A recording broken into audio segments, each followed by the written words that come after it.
ஜோதிட அன்பர்கள் அனைவருக்கும் என் பணிவான வணக்கங்கள். திருமண காலம் அறிதல்.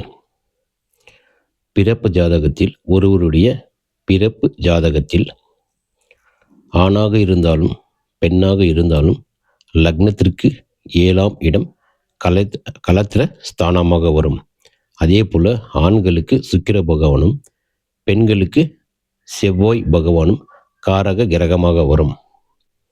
இந்த 7ஆம் அதிபதி, லக்னத்திற்கு 7ஆம் அதிபதி எந்த நட்சத்திரத்தில் அமர்ந்துள்ளார் என்று பார்க்க வேண்டும். அந்த நட்சத்திராதிபதி நவாம்சத்தில் எங்கு அமர்ந்துள்ளார் என்று பார்க்க வேண்டும். அதே போல அந்த நட்சத்திரம், அந்த 7ஆம் அதிபதி அந்த நட்சத்திரத்தில் எந்த பாதத்தின் மேல் அமர்ந்துள்ளார் என்று பார்க்க வேண்டும். குறிப்பாக இப்போ உதாரணமாக சுக்கிர பகவான் 7ஆம் அதிபதியாக சுக்கிர பகவானே வருகிறார் என்று வைத்துக்கொள்வோம். அந்த சுக்கிர பகவான் புதனின் 2ஆம் பாதத்தில் அமர்ந்துள்ளார் என்று வைத்துக்கொள்வோம். அந்த புதனின் 2ஆம் பாதம் என்பது நவாம்சத்தில் மகரத்தில் வரும். அதே போல அந்த அந்த அந்த நட்சத்திராதிபதி புத பகவான் ஒரு கடகத்தில் உட்கார்ந்துருக்குன்னு பார்க்கும். இப்போ அந்த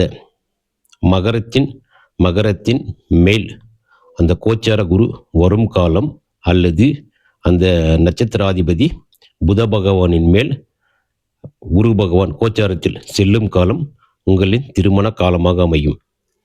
இது ஒரு 50% எடுத்துக்கொள்ளலாம். அதே அந்த குரு பகவான் கோச்சாரத்தில் அந்த ராசியின் செல்லும் பொழுதோ, அல்லது அந்த நட்சத்திர அதிபதியின் மேல் கோச்சார குரு பகவான் செல்லும் காலம் திருமணம் என்று சொன்னேன். அப்பொழுது அந்த புதனின் நட்சத்திராதிபதி புதனின் புத்தி அல்லது தசை நடக்குமே என்றால் அந்த திருமணம் 100% நடக்கும் என்று நீங்கள் எழுதி கொடுக்கலாம். அந்த கோச்சார குரு பகவான் எந்த டிகிரியில் செல்லும்போது திருமணம் என்று பார்த்தால், அந்த புத பகவான் எந்த டிகிரியில் அமர்ந்துள்ளாரோ அந்த டிகிரியை அடையும் நேரம் திருமண காலமாக அமையும். அதே போல் இப்போ அந்த எந்த பாதம் பார்க்கணும்.